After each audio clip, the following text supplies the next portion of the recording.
아멘. 감사합니다. 구원상담 1번 죄 출애굽기 20장 4절 말씀. 너를 위하여 새긴 우상을 만들지 말고 또 위로 하늘에 있는 것이나 아래로 땅에 있는 것이나 땅 아래 물속에 있는 것에 아무 형상이든지 만들지 말며. 아멘. 새긴 우상을 만들지 말라고 하셨어요. 새긴 우상을 만드는데 주님은 그 전제 조건이 뭐라고 하셨나요? 누구를 위해서? 너를 위해서, 곧 나를 위해서, 나의 행복을 위해서 주님은 절대로 우상을 만들지 말라고 주님은 신신당부하고 계셔요. 그 우상 중에는 우리는 어떤 대상들이 있나요? 주님은 분명히 말씀하셨죠. 하늘에 있는 것들이 있다 그랬어요. 그렇죠? 하늘에 위로 하늘에 있는 것 중에서는 이게 신으로 우상으로 섬기는 것이 무엇이 있나요? 태양신이 있고 대보름이라고 해서 또 그때 또 달을 향해서 또 절을 하는 데가 있죠. 그리고 또 별을 놓고 점을 치기도 해요. 이렇게 어떤 형상이든지 그것은 신의 대상이 될 수가 없죠. 절대 나를 위해서는 그것을 놓고 절을 해서는 안 되는 거예요. 경배 대상 아닌 거예요. 그리고 땅에 있는 것이나 땅에 있는 것 중에서는 어떤 게 있나요? 우리는 우주 만물을 놓고 크다고 생각하면 그걸로 신으로 삼어. 그래가지고 큰 산이든 큰 나무든 큰 바위를 놓고 이제 거기다가 절을 하고 있죠. 거기다가 복을 달라고 지금 복을 빌고 있는 이 모든 것, 주님은 땅에 있는 것 어떤 것도 우상을 만들지 말라고 했어요. 그리고 땅 아래 있는 물 속에 있는 것 중에서도 아무 형상이든지 주님은 만들지 말며 분명히 검령을 내리셨죠. 하지 말라고 하면 하지 말아야 되는 거예요. 그 이유는 뭐라고 그랬어요? 너를 위하여, 곧 나의 행복을 위해서 주님은 하지 말라고 했을 때 하지 말라고 그랬죠. 제1계명이 뭐라 그랬어요? 나 외에 다른 신을 위하지 말라. 내게 있지 말라. 하나님 외에 다른 신 절대 나한테 있게 해서는 안 된다는 거예요. 여기서 4절에 보니까 누구를 위해서? 곧 나를 위해서 어떤 형상이든지 우상을 만들지 말라고 주님은 말씀하시죠. 근데요, 우리가 이런 것들은, 그래, 민속적으로 이렇게 내려오는 전통인 거고, 우리 문화야, 이렇게 해가지고, 자리를 잡고 있어요. 근데 그 문화가, 그리고 그거를 성경이라고 하면서 교회 내에서, 완전히 자리 잡고 있는 게 있어요. 아주, 교회나, 각 집이나 아주 큰 우상이 지금 자리 잡고 있는 게 있어요. 그게 뭘까요? 아주 깜짝같이 속이고 경배받고 있는 것이 있어요. 이것이 우상이라고는 상상도 못하고 교회 절기로 되어가지고 전통으로 지켜오고 있는 그 우상이 하나 있어요. 그게 뭘까요? 예레미야 10장 1절에 보면 이스라엘 집이여 여호와께서 너희에게 이르시되 말씀을 들을지어다. 누구의 말씀? 하나님의 말씀을 들어요. 우리는 하나님의 말씀 듣는 길에 거기에 익숙지 않고 그저 세상의 교훈을 따라가지고 그게 하나님의 말씀인 양 둔갑을 해가지고 그 말씀 듣는 데는 너무나 익숙해 있어. 근데 하나님의 말씀을 정작 들려주려고 하면은 말씀을 덮어. 왜요? 한 번도 들어본 적이 없는 말씀인 거야. 그러니까 이거를 어떤 말씀으로 여겨요? 여호와 하나님의 말씀으로 듣는 게 아니고 이단의 말로 이렇게 해가지고 이 하나님의 말씀을 덮어버리고 안 들으려고 한단 말이에요. 그러나 주님은 오늘도 분명히 말씀하시기를 여호와의 말씀을 들을지어다. 우리는 하나님 말씀 듣는 훈련되어 있어야 되는 거예요. 이게 되어 있어야 되는 거예요. 그래서 듣는 귀가 복이 있다고 했지요. 2절에 여호와께서 이같이 말씀하시되 그 말씀은 누구의 말씀? 여호와의 말씀인 거예요.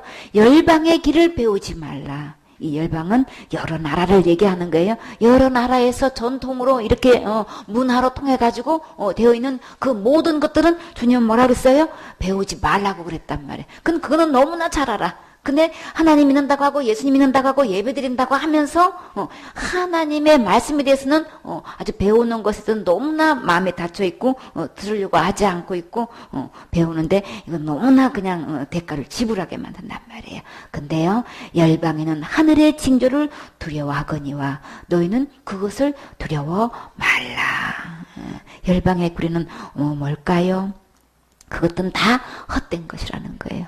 세상에 되어 있는 이 모든 문화나 이 전통들은 그렇게 규례 삼고 있는 모든 것들은 그거 절대로 두려워할 대상이 아니다. 그 모든 것은 그대로 해봐야 다 헛되니까, 다 무효니까.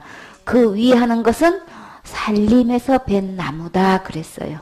큰 나무만 보면 그거를 신으로 삼고 복을 빌고 있죠. 복 달라고. 근데 그 살림에서 산에 있는 그 숲에서 나무를 베가지고 이렇게 공장에 손이 도끼로 만든 것이라 그랬어요. 나무를 베가지고 뭐 어떻게 하길래요?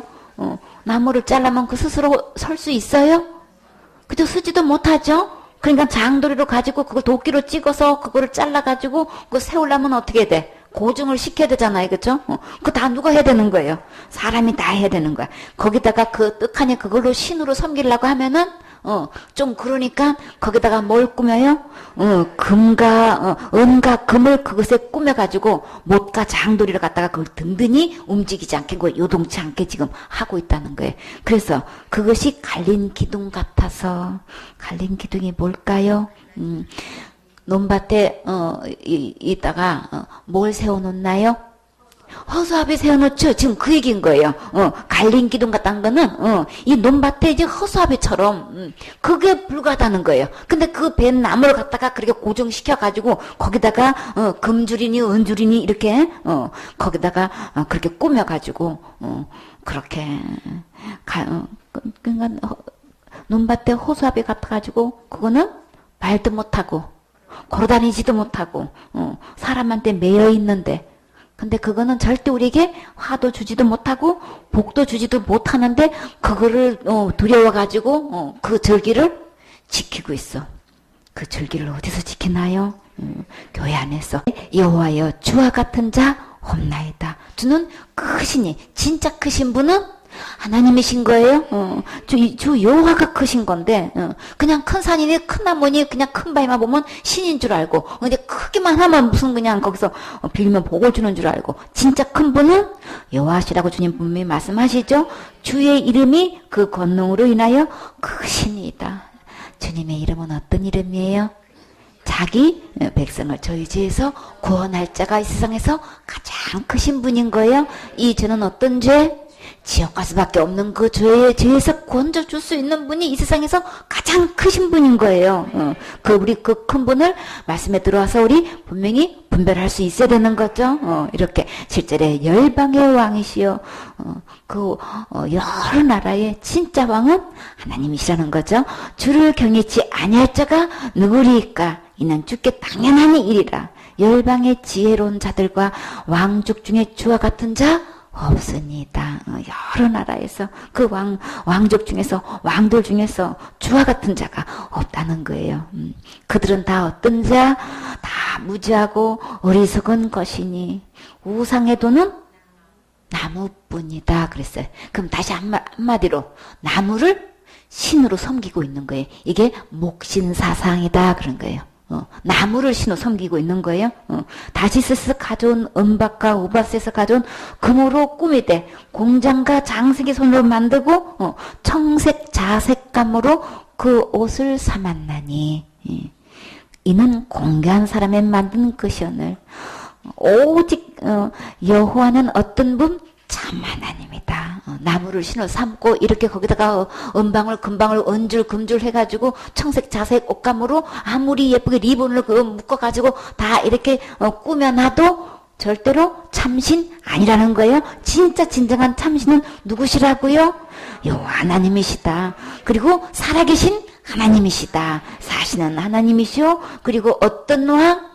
이 세상의 임금들은 자기의 생명이 끝나면 끝나는 거예요. 그쵸?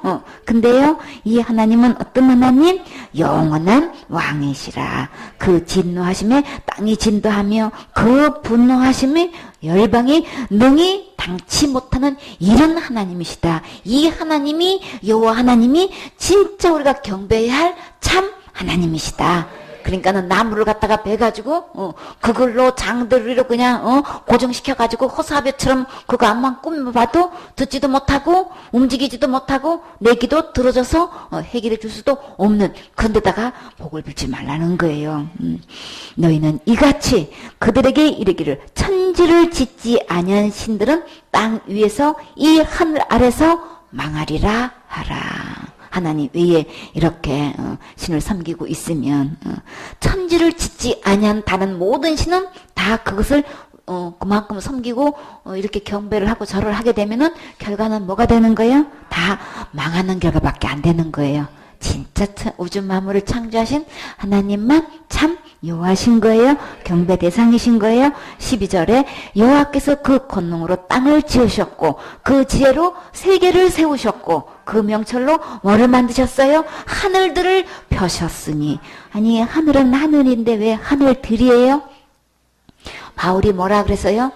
3층 하늘이 있다가 1층 하늘, 2층 하늘, 3층 하늘 이렇게 하늘들이 있어요. 그것도 신령한 세계 들어가면 그게 또 구분이 돼요. 우리 육안으로 보는 하늘과 또 신령한 또 하늘이 있지요. 이렇게 하늘들도 여러 개가 있어도 층층이 있어도 누가 지으셨다고요? 하나님이 세계도 그 하늘들도 다 하나님이 지으셨다는 거예요. 그가 목소리를 바라신즉 하늘에 많은 물들이 생기니. 주님 말씀으로 우주 만물을 창조하셨죠. 그는 땅 끝에서 뭐를 오르게 하셔요? 구름이 오르게 하시고 또 비를 위해서 번개하신. 번개는 비를 내게 하기 위해서 번개를 치는 거래요. 그 곳간에서 모두 하나님의 곳간은 얼마나 크시길래 바람도 내셔요. 그쵸? 하나님의 곳간은 진짜 엄청난 곳간이 많지요.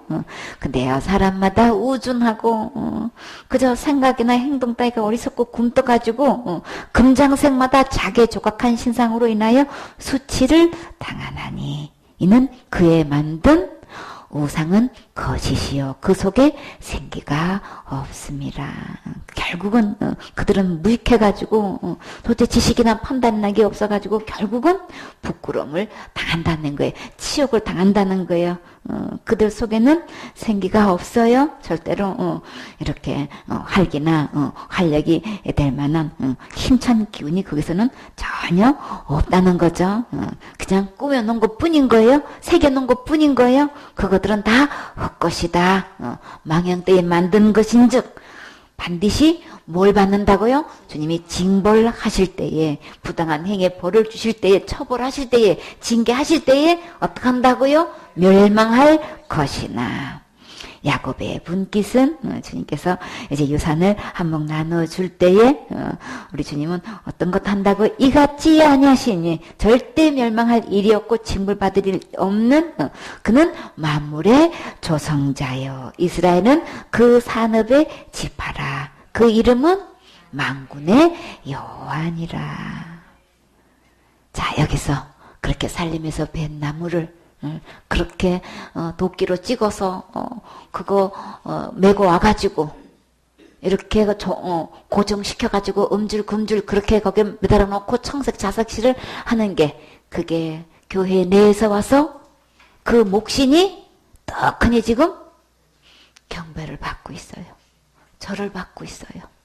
다른 데도 아니고 교회 안에 들어와서 큰 교회고 작은 교회고 큰 교단이고 작은 교단이고 교회 안에서 그 우상을 섬기고 있는 게 있어요. 각 집에도 그게 있어요. 자, 그게 뭔가요? 한번 생각해봐요. 한 번도 생각 안 해봤죠? 나무신을 신으로 섬기고 있어요. 교회에서. 대대적으로. 언제 하냐면 크리스마스 때 해. 그게 출인지를 한 번도 생각해 본 적 없죠? 매일 하니까. 그게 전통으로 내려와가지고. 교회에서 전통이 돼가지고 크리스마스는 의뢰추리를 만드는 줄 알아. 거기다가 선물도 매달아 놓고.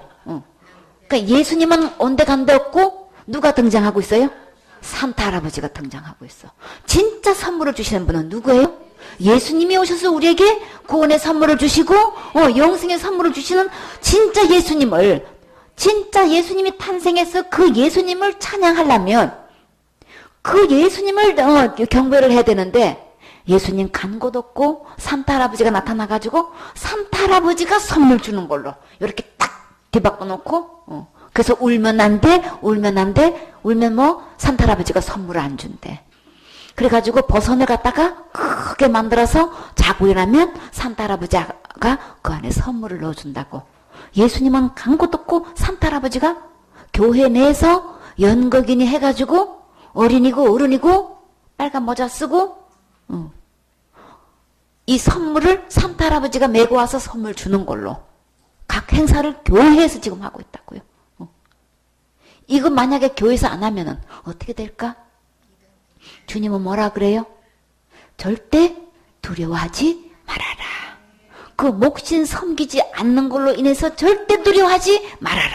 지금 진짜 징벌하신 하나님은 누구시라는 거예요? 하나님이시라는 거예요. 내가 징벌을 하는 것이지 절대 그거는 듣지도 못하고 말도 못하고 걸어다니지도 못하고 우리의 기도를 들어서 응답해 줄 수도 없는 그 나무를 절대로 두려워하지 말아라. 교회 내에서 그거 안 한다 그러면 어떻게 될까? 교단에서 들고 일어날 거예요. 그쵸? 성경에 분명히 예수님이 침례를 받았는데 침례식 한다고 목사를 출교시키는 지금 이런 판국이라고. 각 교단에서 그 목사님이 복음을 깨닫고 이 침례가 맞다는 걸 깨닫고 교인을 데리고 물가에 가서 침례를 줬더니 그 목사님이 출교를 당해서 그 교단에서 이런 불상사가 지금 아주 버젓이 돼 있는 거예요. 근데 주님은 두려워하지 말아라. 그렇게 출교당한다고 해서 하나님 말씀해 주는 대로 하는데 그런 각 행위를 당한다고 해도 절대 두려워하지 말고 오직 주님 말씀대로 준행하면 주님이 거기에 대한 새로운 길 여시지요. 우리의 이 교회가 이렇게 세상 문화가 우상에 이 목신이 교회에 와서 떡하니 그냥 그 절을 받고 있고 경배를 받고 있고 지금 예수님을 희생시키고 이게 다른 것이 들어와가지고 이게 등장하는데도 지금 다른 데서 그렇게 하는 게 아니고 교회 내에서 이 행사를 하고 있단 말이에요. 어린 아이서부터 어른까지 이거 분별하는 사람을 찾아볼 수가 없어. 이거 진짜 가슴 칠 일이죠. 이게 어떻게 교회 내에서 목신사상에 성경에 딱 보면은 예루살렘 성전 안에 이 왕이 어떻게 써요? 이방의 신전을 세우는 걸 볼 수 있죠. 그러니까 주님이 아주 극노하시는 장면을 볼 수 있죠. 그게 어떻게 되는 거예요? 이웃 나라가 쳐들어와서 아주 성전에 있는 거 다 불태우죠. 그 안에 있는 곳간에 있는 모든 금이고 은이고 막 나라의 뭐 모든 재산을 다 그냥 다 약탈해 가잖아요. 진짜 마땅히 하나님만 경배해야 되는데 그 하나님을 경배하지 않고 교회 내에서 성전 내에서 이렇게 막 일반 세상에 그냥 잡신들이 다 들어와가지고 다 세워놓고 거기다가 절을 하고 경배하고 있는 게 어떻게 그럴 수가 있는가 막 진짜 분노가 일어나는데 근데 그 현실이 지금 현재 우리가 살고 있는 이 교회 내에서 이렇게 목신이 이렇게 완전히 속이고 교회 행사로 이렇게 자리를 잡고 있단 말이에요. 주님은 하늘에서든지 땅에서든지 땅 아래 물속이든지 어떤 형상이든지 우상 섬기지 말라고 분명히 말씀하셨어요. 그리고 절대 두려워하지 말라 그랬어요. 진짜 참신은 우주 만물을 창조하신 분이 여호와 하나님이시다. 그렇지 못한 것들한테는 절대로 절하지 말아라. 지금 주님이 분명히 말씀하셔요. 그러니까 오직 누구 말씀만 들으라고 하셨어요? 오직 여호와의 말씀만 들을지어다. 이게 세상의 규례는 다 어떤 거야? 다 그거는 다 멸망받을 거야. 그러니까 절대 그 전통대로 따라서 세상의 규례대로 절대 따라가지 말라고 주님은 분명히 선을 긋고 계셔요. 이렇게 주님은 예레미야 시대에 예레미야 통해서 이 분명히 말씀하셨건만 이거 분별하는 목사님을 찾아보기가 힘들어. 근데 주님은 분명히 말씀하셨어요. 내 주위에, 내 교회에, 내 집안에 나도 모르게 이렇게 새긴 우상을 가지고 경배하고 숭배하고 있는 것이 무엇인지 한번 잘 살펴보도록 하세요. 주님은 이렇게 애굽의 신들을 가지고 주님은 크게 노하셔서 형벌을 내리신 적이 있지요. 그들은 곤충을 놓고 오히려 그냥 그걸 가지고 신으로 삼고 있단 말이에요. 파리나 개구리나 이나 나일강을 가지고 자기 신으로 섬기고 있었었죠. 그 동양에서는 뭘로 신으로 섬기고 있나요? 대표적으로 용이 제일 큰 줄 알아. 그쵸? 뱀이나 용의 형상을 그냥 그려가지고 그게 신인 줄 알고, 그리고 절을 하고 있잖아요. 버러지 형상을 갖다가 놓고, 버러지밖에 안 되는데도 그게 신으로 섬기고 있는 게 참 이게 현실인 거예요. 그래서 로마서 1장 23절에 썩어지지 아니하는 하나님의 영광을 뭐와 바꿨어요? 썩어질 사람과. 사람도 신으로 섬기고 있어. 우리 대한민국에서는 어떤 사람을 신으로 섬기고 있나요? 당군이다 해가지고 그냥 신이 어느 순간인가 신이 돼 버렸어. 절대 사람으로 주님은 어떤 사람이라 그랬어요?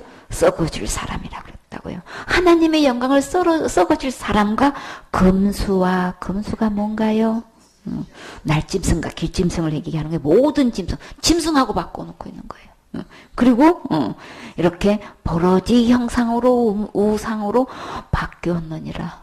어떻게 하나님을 창조주 하나님과 지금 뭐하고 바꾸는 거예요? 썩어질 사람과 금수와. 그래서 어른들이 너무나 행동이 못된 행동을 하면 뭐라 그래요?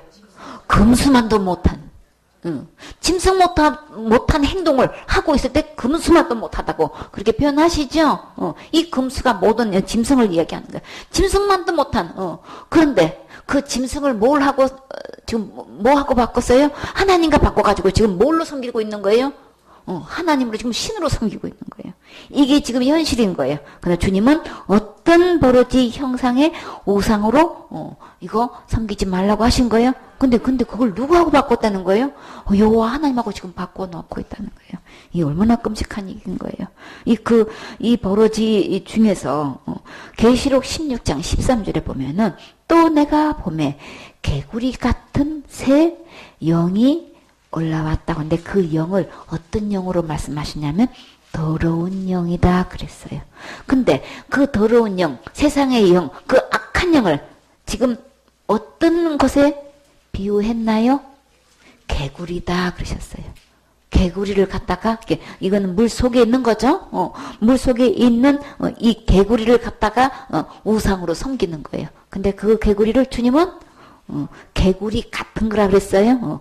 근데 이게 더러운 영이다 그랬어요. 그리고 개구리뿐만 아니라 또 뭐가 등장해요? 용의 입과. 이 동양에서는 이 용을 신으로 섬기고 있죠. 짐승의 입과 거짓 선지자의 입에서 나오니 이 더러운 영이 금수와 버러지 형상을 우상으로 바꿨는데 보니까 여기 개구리도 들어가고 이 짐승도 들어가고 이 거짓 선지자의 입에서 이런 것들이 더러운 영이 나오더라는 거예요. 그래서 섬기고 있는 이것들로 우상으로 섬기고 있고 형상을 만들어 놓고 절하고 있는 이들을 하나님이 어떻게 다루시는지 한번 봐요. 출애굽기 8장 15절에 그러나 바로가 숨을 통할 수 있을 을 볼 때에 그 마음이 어떻게 했나요? 완강케 해가지고 그들을 듣지 아니하였으니 여기서 그들이 누구예요? 모세와 아론의 말을 듣지 않았죠. 그래서 주님이 예고하신 여호와의 말씀과 같더라. 완강해가지고 태도가 얼마나 모시고 막 의지가 굳은지 막 그냥 기질이 얼마나 꿋꿋하고 고집이 센지 그냥 그 마음이 완강해가지고 그렇게 여러 재앙을 내리는데도 끄떡도 안 하고 조금 숨쉴만 하니까 또 여전히 고집을 부려요. 지금 어떤 문제로 지금 싸우고 있는 거예요? 내 백성을 내보내라는 거예요. 왜요? 여호와께 나가서 예배드리겠다. 그러니까 이제 이 바로가 내줄 일이 없지. 그러니까는 지금 따끔한 맛을 지금 보여주고 있는 거예요. 근데 그게 조금 이제 숨틀만 하니까 또 마음에 다시 되돌아가 가지고 또 이제 아주 고집을 피우고 있는 거예요. 그러면 어떻게 될까요? 그러면 더 세게 매를 맞아야지 뭐. 그 수밖에 없어. 그래서 16절에 여호와께서 모세에게 이르시되 아론에게 명하시기를 내 지팡이를 들어 땅에 티끌을 치라. 뭐 하시려고요? 그것이 애굽 온 땅에서 뭐가 돼요? 이가 되리라. 왜 이를 만들었을까요? 그들이 그대로 행할세 아론의 지팡이를 잡고 손을 들어서 땅에 티끌을 치니까 온 땅 어디? 애굽 온 땅에 티끌이 다 뭐가 됐어요? 이가 됐어요. 그래가지고 그 이가 다 어디로 올랐어요? 사람하고 생축에 오르면 이거 어떻게 될까? 여러분은 이 잡아본 적이 있어요? 어렸을 때는 그쵸? 온통 그냥 그게 문제예요, 그쵸? 지금은 그 찾아보기가 힘들죠? 대학교에서 뭐 연구하려고 그거 잡아오면 뭐 한 마리에 뭐 얼마씩 주고 막 뭐 그런 것도 있었나 봐요. 하여튼 뭐 그런 저런 얘기가 있는데, 하여튼, 이건 완전히 사람하고 짐승에게 오르지 않는 데가 없이 그냥 다 올라가지고, 그냥 해를 입히고 있는 거예요. 이들이 왜 이렇게, 이가 이렇게 몸에 올라서 이렇게 괴롭히는지, 그들이 평소에 이런 것들로 뭘로 섬기고 있었어요?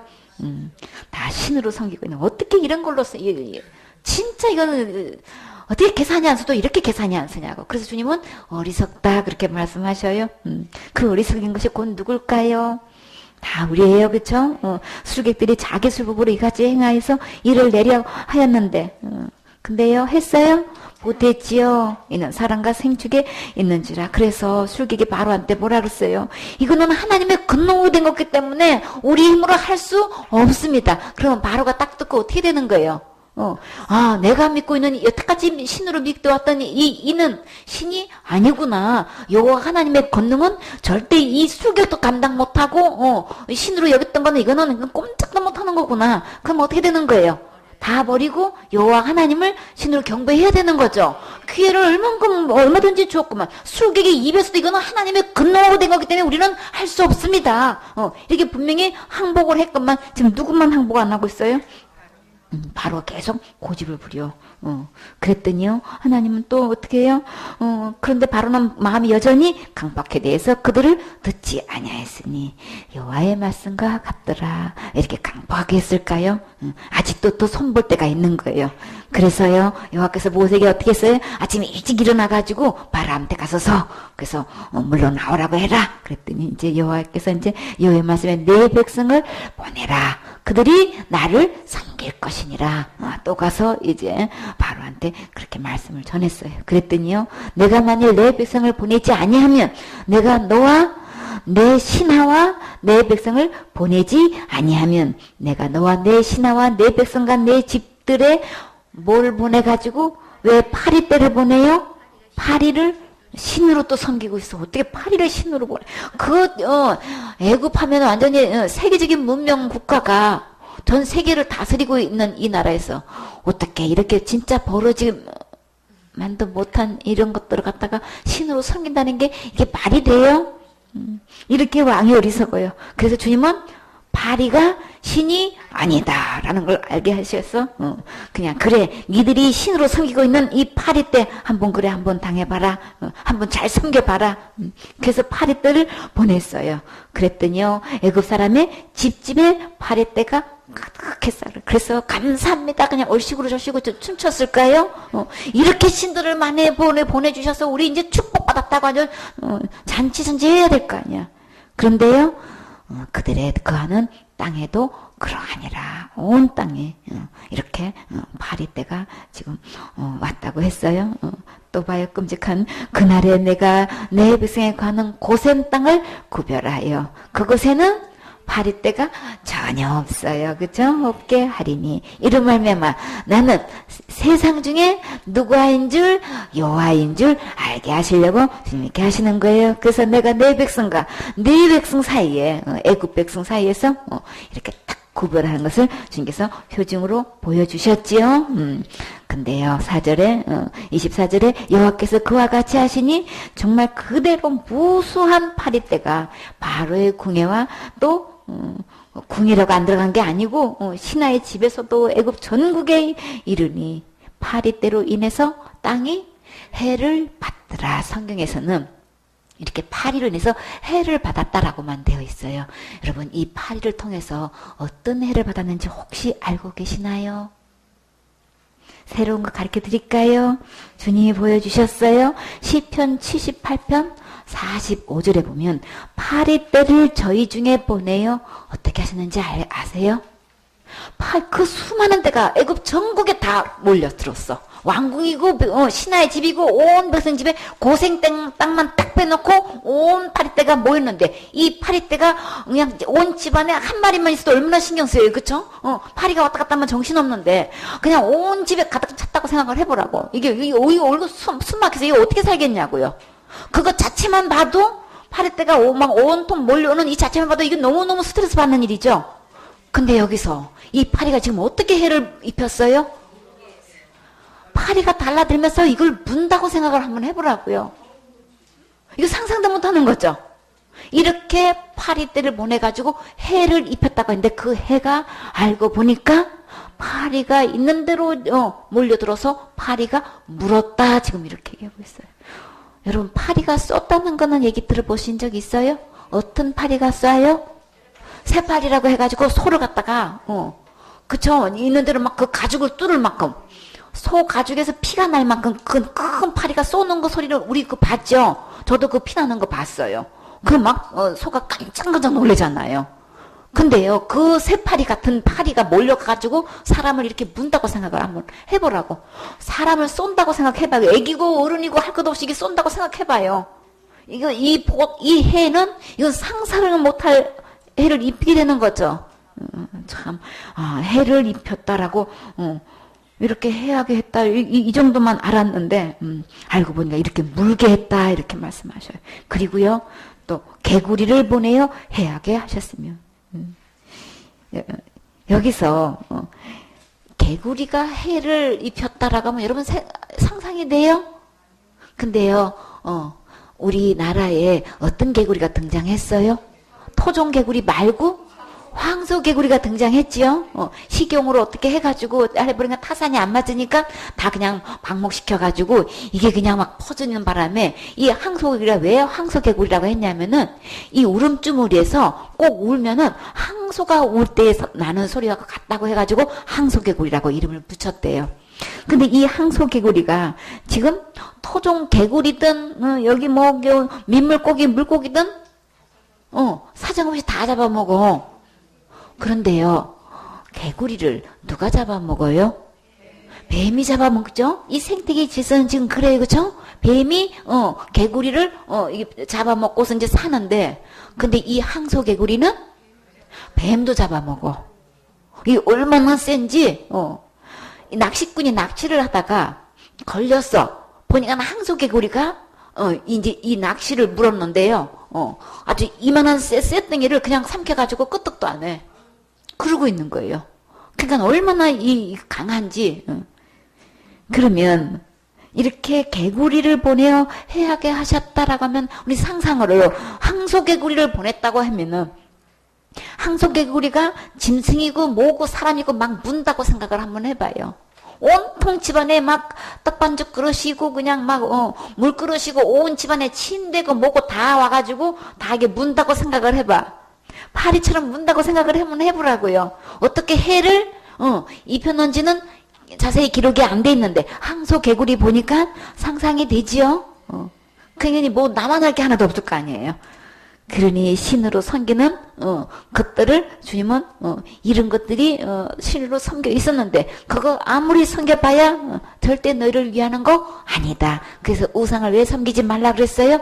너희를 위해서, 너를 위해서 절대 우상 섬기지 말라. 이렇게 그냥 땅 아래에 있든지 하늘에 있든지 그냥 물속에 있든지 어떤 형상인지 우상을 섬기지 말아라. 이렇게 개구리가 됐든 파리가 됐든 뭐 뱀이 됐든 어떤 검수가 됐든 간 이런 것들로 신으로 섬기는 만큼 다 너에게 해를 입히는 것밖에 안 된다는 거 주님이 이렇게 10가지 재앙을 통해 가지고 이 애굽 사람들한테 보여주셨지요. 이렇게 겉으로는 이렇게 파리다 개구리다 이렇게 이로 보이지만 실상은 이들은 내막은 뭐예요?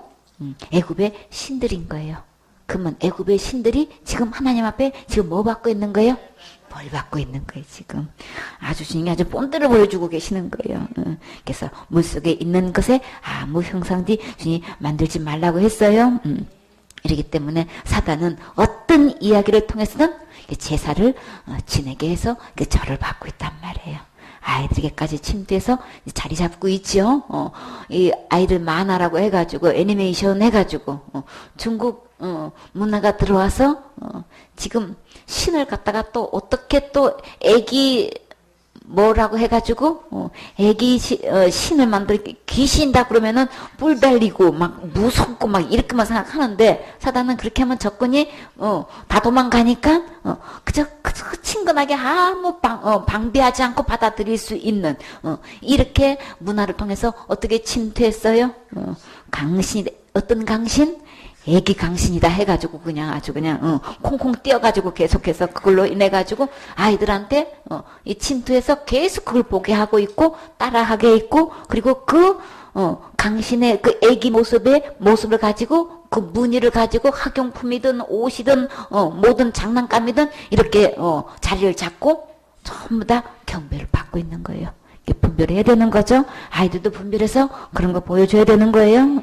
그래서 사단은 여러모를 통해서 속여서 문화를 통해든 어떤 것을 통해든 이렇게 우리에게 속여서 저를 받고 싶어 해요. 그리고 저를 받고 있어요. 근데 우리는 그것이 우상이라는 것을 못 느끼고 지금 교회 내에서 하나님을 섬기고 예수님을 믿는다고 하면서 이렇게 버젓이 우상을 섬기고 절을 하고 있다는 사실을 모르고 있어요. 우리 주님은 분명히 말씀하셨죠. 출애굽기 20장 5절 말씀. 그것들에게 절하지 말며 그것들을 섬기지 말라. 나 여호와 너의 하나님은 질투하는 하나님인즉 나를 미워하는 자의 죄를 갚되 아비로부터 아들에게로 3, 4대까지 이르게 하거니와. 아멘. 주님은 어떤 하나님이시라고요? 질투하는 하나님. 어떻게 할 때에? 우상에게 절을 할 때에 다른 신을 섬길 때에 주님 분명히 질투하신다고 하셨어요. 왜 질투하시는 거예요? 사랑하니까. 아니 하나님을 버리고 그 버러지만도 못한 짐승들한테 그렇게 그냥 신으로 섬기고 있으니 얼마나 답답하겠냐고요.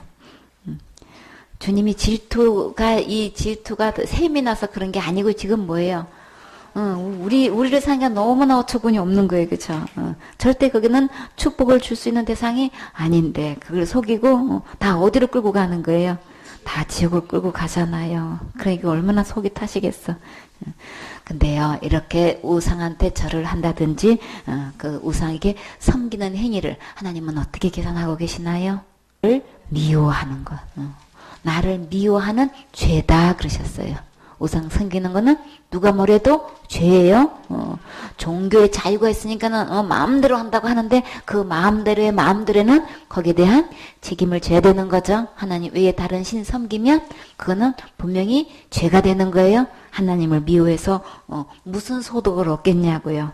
근데요, 그 죄는 죄로 그래 그건 죄야. 그걸 끝나는 게 아니고 주님 어떻게 계산하신다 그랬어요? 죄를 갚는다 그러셨어요. 어떻게 갚아요? 당사자가 그 죄를 지어서 그 죄를 받는다면 당사자로 끝나는 게 아니고 지금 어떻게 또 계산하셔요? 아비로부터 아들에게까지 어떻게 해요? 3, 4대까지 이르게 하신대요. 근데요, 우리나라에서는 이 사탄이 어떻게 속이고 지금 저를 받고 있어요? 가장 크게 속이고 있는 게 있어요.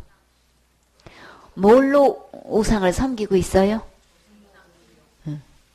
조상이다 해가지고 조상이라는데 돌아가신 아버님이 오신다는데 돌아가신 그렇게도 보고 싶은 엄마가 오신다는데 어떻게 상도 안 차리고 그게 맞이할 수 있겠냔 말이에요. 그러니까 사단이 지금 조상으로 이렇게 둔갑을 해가지고 그 정을 발동시켜가지고 거기서 상을 있는 대로 차리게 하고 거기서 절을 받고 지금 섬김을 받고 있는 거예요. 거기서 안 넘어갈 사람이 없죠. 우리나라에서는 이게 조상신을 이렇게 해가지고 제사 다 해가지고 지금 이렇게 하고 있는데 제삿날이면 음식이 가장 푸짐하죠. 온갖 집이 모여가지고 이렇게 딴 날은 안 모이는데 이 날은 모여. 그래가지고 가장 크게 모이는 날은 명절이다 이래가지고 다 모여가지고 뭐가 중심이에요? 사실은 추석이 뭐에 대한 감사인 거예요? 이렇게 추수할 수 있도록 우리에게 풍성한 양식을 주신 것에 대한 감사를 하는 거죠. 그래서 출발한 건데. 근데 지금 이 다른 신이 지금 어떻게 장악하고 있어요? 조상 섬기는 날로 이거 둔갑을 해가지고 제사 드리는 걸로 지금 이렇게 하고 있단 말이에요. 근데 거기에 대해서 주님은 분명히 뭐라고 말씀하셔요? 고린도전서 10장 19절에 그런즉 내가 무엇을 말하느냐? 우상의 제물은 무엇이며? 우상은 무엇이라 하느냐? 대저 이방인의 제사하는 것은 조상한테 하는 것 아니고 엄마한테 하는 거 아니고 아버지한테 하는 거 아니고 할아버지한테 하는 거 아닌 거예요? 누구한테 하는 거예요? 귀신한테 하는 거란 말이에요. 귀신한테 하는 거라고 주님은 분명히 못 박으셨어요. 하나님께 제사하는 것 아니다. 그러면 누구한테 하는 거예요? 귀신한테 하는 거죠. 귀신한테 절하는 거예요. 귀신과 교제하는 자가 되기를 원치 아니하노라. 절대 귀신하고 거기다 절하거나 거기다 제사를 지내거나 교제하는 것 주님은 그렇게 제사로 끝나는 게 아니고 주님은 그걸 교제하는 걸로 보고 계신다고요. 그렇기 때문에 너희가 다른 사람도 아니고 교회 내에서 너희가 주의 잔과 귀신의 잔을 겸하여 마시지 못하고 근데요 그냥 신문에다 대사특필을 뭐라 그래요? 가정의 화평을 위해서 조상제사 지내도 된다는 거예요. 성경에 어디 그런 게 있어? 그렇게 제사 지내면 누가 그거 책임을 누가 질 거예요? 신문에 그렇게 신문에 내면 그 목사님이 책임지실 거예요? 그 목사님이 그 벌을 다 받을 거예요? 하나도 책임 안 질 거. 책임질 수도 없는 거. 어떻게 거부시 그게 방송에다가 신문에다 그렇게 내느냐고. 자기는 거기에 대해서 인기를 얻을지 모르겠지만 거기에 대한 신는 대로 그 받을 형벌은 얼마나 큰지 그거 생각하면 진짜 끔찍하지요. 이렇게 해서 절대로 귀신의 잔과 주의 잔을 겸해서 마시지 말라고 주님 말씀하셨죠. 주의 상과 귀신의 상에 겸하여 참여하지 못하리라. 주님 절대로 참여하지 말라고 했는데 이렇게 해도 된다 이러는 거 지금 누가 앞잡이 노릇하고 있는 거예요? 귀신의 앞자리 노릇하고 있는 거예요. 하나님 종 아닌 거예요? 감토만 목사라고 그냥 그것도 타이틀도 얼마나 교단에서 높이 계신 분인지 몰라. 근데 어떻게 겁없이 하늘을 두고 눈 하나 깜짝 안 하고 그러고 이야기하고 있는지 모르겠어요. 각 나라마다 각 지역마다 그 귀신의 이름은 다 달라요.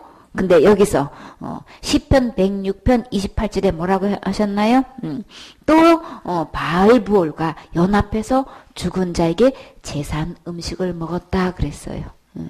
바알에 있는 부올에 있는 이 바알이라는 이름을 갖고 있는 이 신한테 연합해가지고 이렇게 죽은 자에게 제사를 드렸다. 우리는 조상 제사라고 이렇게 하지만 여기는 이렇게 부올에 바알에 있는 부올에 있는 이 바알에게 이렇게 죽은 자를 위해서 이렇게 제사를 드렸다. 지금 이렇게 했어요. 그러니까 제사한 음식을 먹는 것도 하나님은 어떻게 계산하시나요? 그 행위로 주를 경록해 한다 그랬어요. 그래서 그걸로 하나님을 경록해 하는 걸로 끝나는 게 아니고 이렇게 죽은 자를 위해서 제사 음식을 만들고 제사 음식을 먹게 되면은 거기에 대한 경외하심을 통해서 뭐가 내려지나요? 재앙이 내려지는 거예요. 형벌을 받게 된단 말이에요. 근데 그 재앙이 어떻게 됐나요? 그 중에 유행하였도다. 그냥 그걸로 그 한 사람으로 끝나는 게 아니고 그게 온통 유행이 돼가지고 아직 그냥 재앙을 받아도 그거를 뭐 때문에 그런지를 몰라. 모르고도 계속 반복하고 있어. 사단은 이렇게 인정을 작용해가지고 부모니를 속이고 저를 받고 있는 것에 대해서 우리는 더 이상 속으면 안 되겠지요. 그래서 시편 16편 4절에 다른 신에게 예물을 드리는 자는 뭐가 더해지나요? 괴로움만 더해지는 거예요.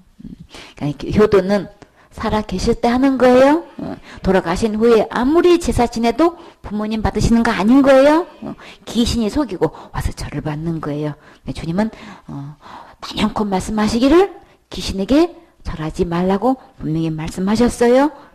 그렇게 귀신한테 절했다가는 당사자뿐만 아니라 후손 3, 4대까지 그 형벌이 내려지게 되는 거예요. 왜 뜻하지 않은 이런 불의의 사고가 우리 집에 일어나는 거야? 왜 이리 불치병이 걸려가지고 고칠 수도 없고 치료받을 수도 없는 완전히 그냥 알고 난 후에는 벌써 말기야. 손도 대볼 수가 없어.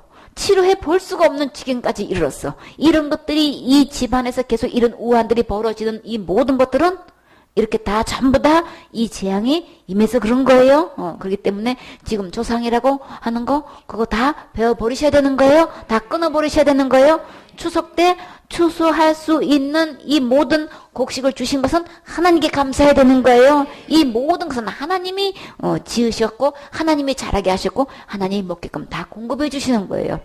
귀신이 하는 거 아닌 거예요. 조상신으로 동갑을 해서 와서 이렇게 음식을 차리게 하고 이렇게 절을 받고 있는 거 이거 구분하셔야 되는 거예요. 어리석은 자가 그렇게 하는 거예요. 그렇기 때문에 이거 구분해야 되겠죠. 정말 하나님을 믿는다고 한다면 이것쯤은 하나님 말씀을 놓고 분명히 구분하고 분별하고 여기에 대해서 분명한 선을 그을 수 있어야 되는 거예요. 구분해서 고민할 수 있어야 되는 거죠. 이 시대에 이거 반드시 주님 말씀 그대로 믿고 선포하는 자가 필요해요. 6절 말씀. 나를 사랑하고 내 계명을 지키는 자에게는 천대까지 은혜를 베푸느니라. 아멘. 이렇게 모르고 우둔해가지고 하나님 지식을 모르고 마귀한테 속아가지고 이렇게 다른 이렇게 신을 숭배하고 있고 섬기고 있고 절하고 있지만 그러나 하나님을 사랑하고 하나님 말씀대로 그 계명을 지키는 자에게는 주님은 어떤 은혜를 주실까요? 은혜라는 것은 뭐예요? 우리가 우리 힘으로 할 수 없는 거예요. 그쵸? 우리가 아무리 생각해도 아무리 소원을 해도 내 힘으로 안 되는 것 그것을 우리 주님이 주신대요. 우리 주님은 전능하신 하나님이시죠. 우주 만물을 창조하신 하나님 어떤 것도 하지 못할 것이 없는 분이신데 그 은혜를 우리에게 베풀어 주신대요. 근데요 그렇게 하나님을 사랑하고 하나님 말씀대로 지켜 순종하는 그 당사자에게만 그 은혜를 주시는 게 아니고 주님은 주실 때 하나님답게 주시지요. 재앙은 3, 4대까지밖에 이르지 않는데 이 은혜는 정말 하나님 사랑하고 하나님 말씀대로 지켜 행하는 자에게는 그 은혜를 얼마만큼 베풀어 주신대요. 천대까지 이르게 해주신대요. 와 진짜 너무 감사하죠. 주님께서 주시는 그 은혜 중에서 어떤 은혜를 주셨을까요? 신명기 10장 13절에 내가 오늘날 내 행복을 위하여 내게 명하는 여호와의 명령과 규례를 지킬 것이 아니냐. 진짜 여호와의 이 말씀을 그대로 듣고 그대로 지켜 행하면 우리에게 어떤 은혜가 임하게 되나요? 진짜 행복이 내 마음에서 샘솟게 되는 거예요. 정말 내 행복을 위해서 주님 말씀대로 그대로 지켜 행하라고 하시는 거예요. 절대 우상한테 속아서 다른 신을 섬기거나 절을 해서는 안 되겠죠. 그건 결국 섬기는 것만큼 나한테 불행이 다가오고 우리 집에 재앙이 내려지기 때문에 진짜 지혜롭다면 이 우상을 버리고 진짜 하나님 말씀대로 하나님 말씀을 지켜 행해서 하나님께만 예배 드려야 되겠죠. 이 천대까지 베푸시겠다는 그 은혜 속에서 진짜는 어떤 은혜일까요? 하나님 버리고 떠난 죄, 지옥 갈 수밖에 없는 그 죄를 우리 주님은 내 힘으로 할 수 없어요. 그렇죠? 우리가 그 하나님 버리고 떠나서 다시금 어떻게 할 수가 없을 때 그래서 우리에게는 제일 뭐가 필요하나요? 은혜가 필요해요. 그쵸? 그래서 우리 주님께서 은혜를 베풀어 주셔서 우리에게 무슨 일을 해 주셨나요? 진짜 가장 행복할 수 있는 것. 사람이 태어나서 이 세상에서 가장 행복할 수 있는 것. 어떻게 할 때 행복하다고 하셨나요? 지옥 갈 수밖에 없는 그 죄를 주님께서 다 용서함을 받는 자는 이 세상에서 가장 행복하대요. 그래서 로마서 4장 7절에 그 불법을 사하심을 받고 그 죄를 가르우심을 받는 자는 이 세상에서 가장 행복한 사람이래요. 그래서 주께서 그 죄를 인정치 아니할 사람은 복이 있다 함과 같으니라. 정말 주님이 보실 때 나는 지옥 갈 죄 없다 이렇게 인정받는 사람이 이 세상에서 가장 행복하시대요. 그러면 나는 지금 가장 행복한가요? 진짜 이 은혜를 받아서 너무나 감사하지요. 그래서 주님께서 요한복음 14장 21절에 또 어떤 은혜를 주셨나요? 나의 계명을 가지고 지키는 자라야 나를 사랑하는 자니. 하나님 사랑해요, 예수님 사랑해요 한다고 하면서 말씀대로 사랑하는 게 아니고 전부 다 자기 식대로, 자기 방식대로, 세상 정통대로 이런 식으로 사랑하는 게 아니고 주님은 어떻게 사랑하는 걸 사랑하신다고 하시는 거예요? 말씀대로, 기록된 하나님 말씀대로 지켜 행할 때 진짜 하나님을 사랑하는 거예요. 이렇게 하나님 기록된 말씀대로 그대로 지켜 행할 때에 주님은 그것을 사랑하는 것으로 보시는데, 그렇게 주님을 사랑하는 자는 주님은 어떻게 은혜를 주시나요? 1000배까지 주시는 그 은혜가 어떻게 나타나셨어요? 하나님이 나도 사랑해 주신대요. 그렇죠? 나를 사랑하는 자는 내 아버지께 사랑을 받는다. 하나님 아버지께 사랑을 받으면 이 세상에서 그보다 더 행복한 일이 어디 있어요. 그렇죠? 그리고요, 나에게 대해서 주님은 또 뭐 어떻게 나타내 주신대요? 나도 그를 사랑하여. 그건 누구신가요? 예수님이 나를 사랑하셔서 어떻게 은혜를 베푸셔 주시는가 했더니 그에게서 나를 나타내리라. 누구를 나타내는 거예요? 내 안에서 예수님이 내 안에서 나타나신대요. 예수님의 어떤 모습이 나타나기를 원하시나요? 예수님 안에는 뭐가 있을까요? 내 삶 속에서, 내 안에서 예수님의 모습이 나타난다면 얼마나 좋겠냐고요. 그쵸? 그래서 고린도전서 1장 30절에 보니까 너희는 하나님께로부터 태어났다 그러셨어요. 그래서 예수 그리스도 안에 있게 되는 것, 하나님의 가장 큰 은혜 중에서 어디에 있을 때 하나님과 태어난 사람이 가장 행복한 거예요. 누구 안에 있을 때 하나님께로 태어날 수 있나요? 예수 그리스도 안에 있을 때만 태어날 수 있죠. 이 예수님은 누구부터 나왔어요? 하나님께로 나와서 우리에게 무엇을 주셨는지 봐요. 내 안에서 예수님이 어떤 모습으로 나타나기를 원하셨나요? 우리는 누구보다도 기도 제목 속에 뭐가 있나요? 나로 비롯해서 내 자녀에게 뭐가 있기를 원해요? 지혜가 있었으면 좋겠다. 그렇죠? 근데 주님이 내 안에서 주님의 말씀대로 짙게 행해가지고 주님을 사랑하게 되면은 주님은 예수님을 내 안에서 나타나게 해주신대요. 어떻게 나타나는지 봐요. 그 지혜를 나에게 주신대요. 우리가 하늘의 지혜를 받아서 예수님만큼 지혜롭다면 뭐가 바랄 거 있겠어요. 그쵸? 진짜 그 지혜를 받으면 너무나 좋겠지요. 주님은 내 안에서 그 지혜가 되신대요. 우리는 아무리 소원을 해도 착한 일 선한 일만 하고 싶은데 내가 원치 않는 뭐가 자꾸 행해져요? 악한 일을 하게 되죠. 그쵸? 원치 않는 나쁜 말을 하게 되고, 그렇게 하면 안 되는데 아무리 결심해도 작심해도 자꾸 그렇게 나쁘게 되어지죠. 그래서 하고 나면 후회되고 속상하고 슬프고 마음 아프고 그래요. 그쵸?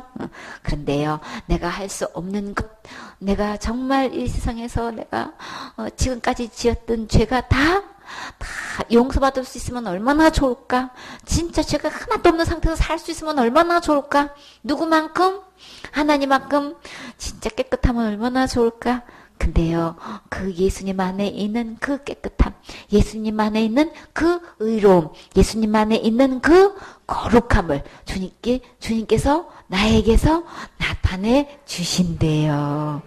주님 안에 있는 이 지혜, 이 의로움, 이 거룩함 받으면 진짜 너무 좋겠지요? 이 은혜를 입어야 되겠죠? 그렇죠? 이거는 받아도 되고 안 받아도 되는 게 아니고 이건 틀림없이 받아야 되는 거죠? 이 은혜를 입어서 이거 다 세상에서 이거 다 받아 누리고 지옥 갔더라 그러면 어떻게 되겠어? 근데요, 진짜 이 예수님 안에 있는 이 의로움, 이 거룩함은 뭐로부터 구속함을 얻는 거예요? 지옥 갈 죄로부터 구속함을 얻은 상태가 의로운 상태다, 거룩한 상태다, 온전한 상태다, 완전한 상태다, 흠 없는, 티 없는, 점 없는, 책망할 것 없는 상태다. 이렇게 말씀하시는 거죠. 그래서 우리 주님이 내 안에서 이 구속함이 되셨으니 지옥까지에서 완전히 건져져서 내가 언제 적어도 어디 갈 수 있는, 천국 갈 수 있는 이 은혜를 내게 주신대요. 이 은혜가 내 안에서 나타나야 되겠죠. 그죠? 우리 어느 누구로 만나고 이 은혜 받으셔야 되겠죠. 세상에 있는 지혜로는 그 어느 누구도 박사학위가 몇십 개가 있어도 천국 길을 안내할 수는 없어요? 그쵸? 죄를 해결하지 못해요? 이게 지옥에서 건져줄 수가 없단 말이에요. 그러니까는 하나님이 주시는, 예수님이 주시는 이 지혜는 세상 지혜하고 비교가 안 되는 거예요. 한 사람이 박사 학위를 몇십 개를 갖고 있대요.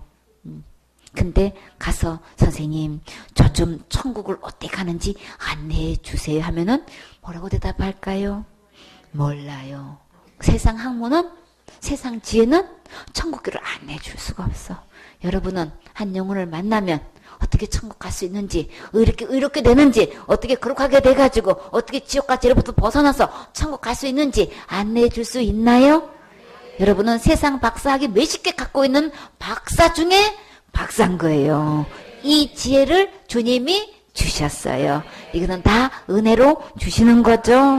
이렇게 지혜에서 그 해결할 수 없는 거 전부 다 고행하라고 그러고 뭘 나보고 뭘 하라고 그러는데 그런다고 제가 해결되느냔 말이에요. 그렇게 그들을 가르친 대로 열심히 하는데도 문제는요, 죄는 여전히 그냥 있어. 근데 죄가 하나님 앞에서 전혀 없는 이런 상태로 주님께서 이렇게 완벽하게 죄를 씻을 수 있게끔 죄 사함을 얻게 해주는 것, 곧 누가 주신다는 거예요? 예수님이 주신대요. 그러니 우리는 기록된 하나님 말씀으로 오셔야 되겠죠? 기록된 하나님 말씀을 들으셔야 되겠죠? 이 말씀을 듣고 믿으면, 그대로 순종하면 주님께서 주시는 이 은혜로 주시는 천대까지 주시겠다고 하신 이 약속 속에 이 모든 것 다 들어있어서 우리 이거 받아야 되는 거죠? 이 세상에 아무리 우리는 그냥 복을 준다 하면 뭐를 생각해요? 물질만 생각한다고요. 돈을 많이 주면 좋겠다는 거예요. 높은 자리에 올라가는 건 다 뭐 때문에 그러는 거예요? 그 명예도 다 뭐예요? 다 뭐죠? 돈이잖아요. 그렇죠? 그렇게 높은 데 올라가면 월급도 많이 받을 거고, 그죠? 그냥 명예 조건나 어디 가나 다 그냥, 내 앞에 다 구시구시 될 거고, 그냥 전부 다 이것만 생각하고 있다고요. 이 세상의 것, 물질 다 갖다 놓는다 할지라도, 천국 집 한 채만 해요? 내가 살 천국집. 은혜를 주신 그 천국집은 어떤 집인가요? 보석으로 만든 집. 신기한 빛으로 빛은 그곳 먹어도 계속 맺히는 생명수, 생명과일. 그리고 계속 마시면 마실수록 영원히 살 수 있는 생명수가 흐르는 그곳에 가서 산다는 것. 이 세상에 아무리 줘도 그거 돈 주고 살 수가 없어요. 근데 그곳에 갈 수 있는 시민권을 가졌다는 거. 이거 세상에 아무리 재물이 많아도 그거하고는 비교할 수가 없지요. 주님은 이렇게 은혜를 주셔요. 언제 죽어도 천국 갈 수 있게 해주시고, 이 죄로부터 완전히 구원받게 해주셔가지고 심판도 받지 않게 해주시고, 절대 지옥 가지도 않게 해주시고, 그리고요 하늘나라에서 하나님의 자녀가 되게 해주시고, 그리고요 예수님과 함께 어디까지 주님은 마련해 주셨나요?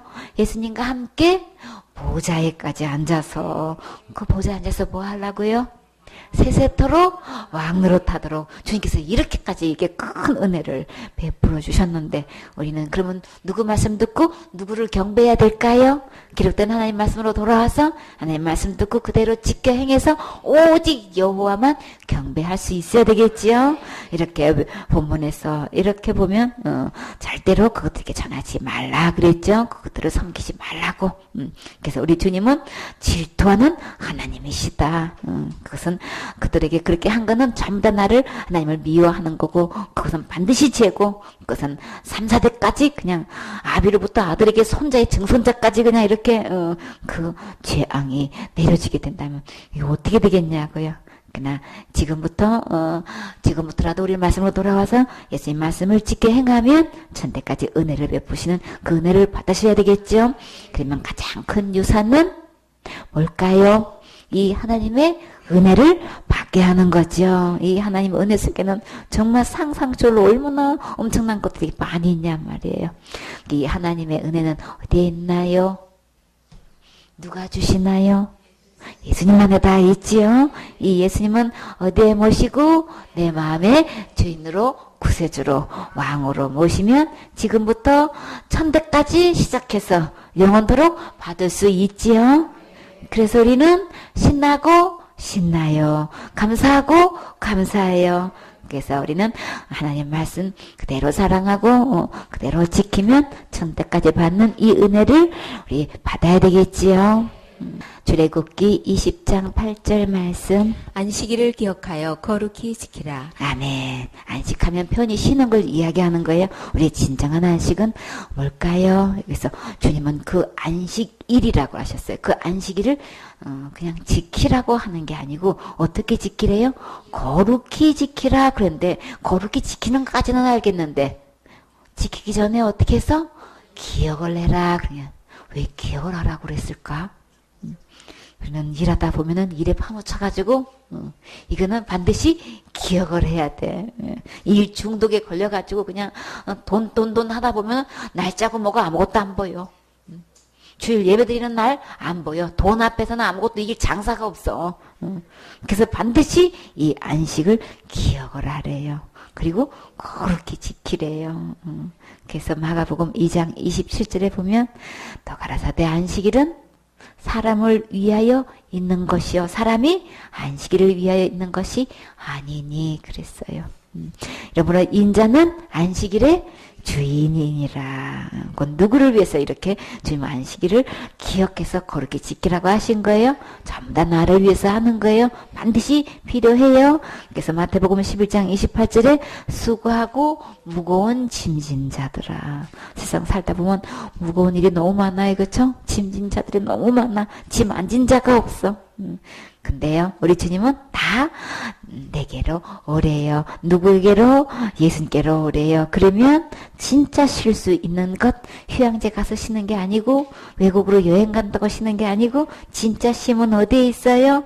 예수님 안에 있대요. 예수님께로 와서 진짜 쉼을 얻으래요. 주님이 쉬게 해 주신대요. 우리가 지고 있는 이 무거운 짐은 뭘까요? 여러분은 어떤 무거운 짐을 지고 계시나요? 가족에 대한 관계의 짐인가요? 물질의 짐인가요? 카드빚 너무나 많이 크게 지고 있어요? 대출을 너무 많이 받았어요? 사채빚에 시달려요?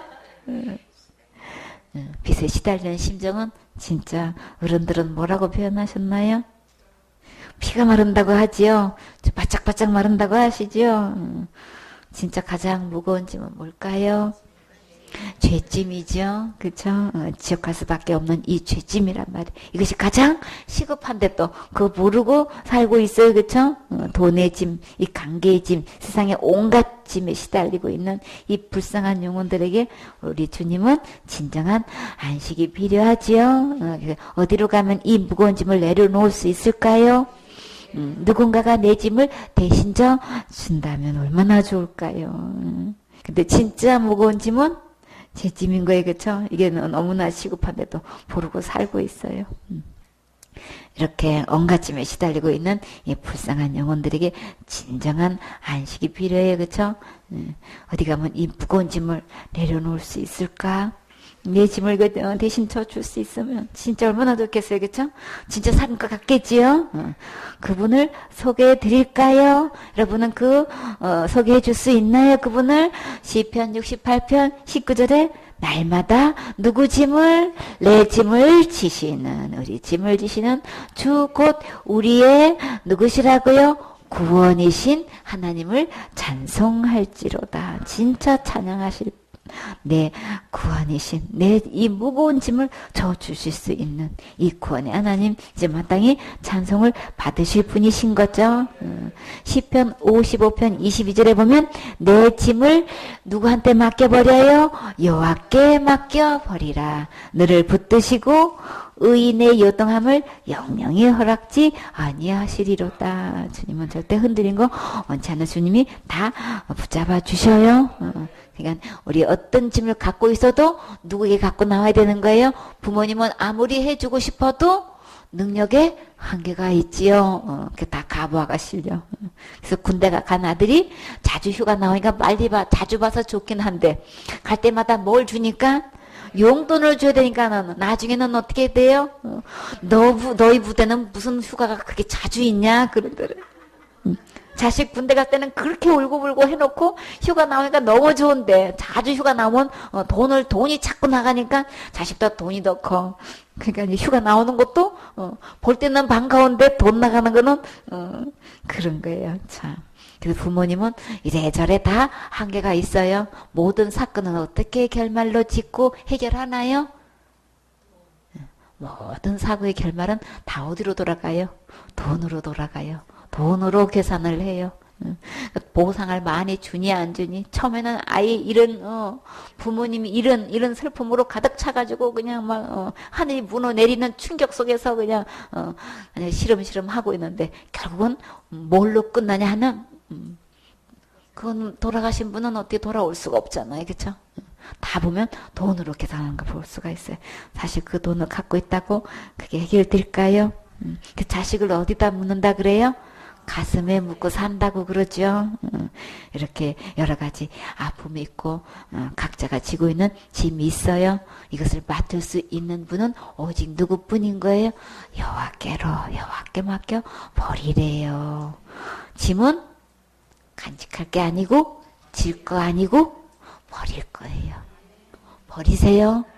버리면 주님이 다 맡아서 책임지시고 주님이 나를 붙들어 주신대요. 얼마나 감사해요. 내 짐을, 이 무거운 짐을 감당할 수 없는 것, 이거 그대로 지고 있으면 나는 진짜 온몸에 병들어서 이제 곧 죽을 판인 거야. 근데 그 짐을 주님께 버리래요. 주님께 맡기래요. 주님께 패스하시래요. 그러면 주님은 나를 붙잡아 주신대요. 모든 문제에서 나를 세워주신대요. 얼마나 감사해요. 의인의 요동함을 영영이 허락지 아니하시리라. 주님께 맡기면 주님이 책임지신다는 거죠. 이렇게 주님께 나오면 우리 주님은 어떤 분이라고 하셨나요? 마태복음 11장 29절에 나는 마음이 온유하다. 아유 어쩌자고 그런 걸 나한테 맡겨. 속 시끄럽게 이르지 않고 우리 주님은 짜증내지 않고 싫어하지 않고 귀찮아하지 않고 마음이 아주 부드럽고 따뜻해서 그랬어 잘했어 잘 맡겨서 진짜 그럴걸. 그냥 손을 그냥 쌍수를 들고 대어 환영하시는 분이시라는 거예요.